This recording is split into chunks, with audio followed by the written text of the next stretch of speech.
Shannon, a lot of women think, well, you know, the things that we've been talking about with the guys, we don't have those kinds of sexual problems. We don't have problems with sexual integrity. But you say, hey, that's kind of a myth. Tell me why. Absolutely, that's a myth. Well, so often women come up to me and say, my story directly correlates with your own. And how they arrive at that is I tell them, you know, when I was 12 years old, if someone had asked me if I wanted to be a virgin when I married, I would have said, well, of course so. Well, when I was 13, that answer would have changed to, I think so. When I was 14, I would have said, well, maybe. But when I was 15, my response to that question would have been, I don't see how that's possible.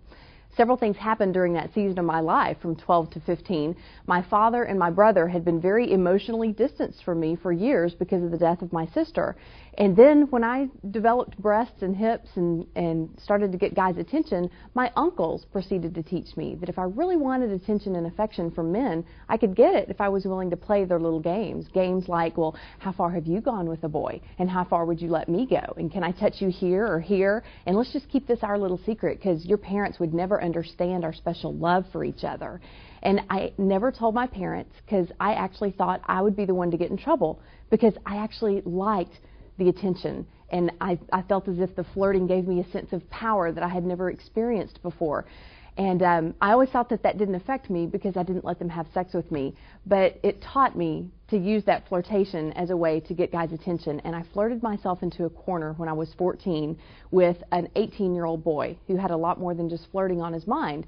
And when he kind of backed me into the corner and expected me to have sex with him, I did what so many women in this country and all over the world do. I just silently and passively allowed myself to be date raped. I remember thinking in my mind, well, I don't want him to think that I'm a tease, so I just decided to be a slut instead. And I had been called that at school anyway, and so I was just kind of living up to the label. And so I actually had hopes that he would call the next day and that we'd become boyfriend and girlfriend and maybe get married and have kids someday. Well, of course, I never heard from him.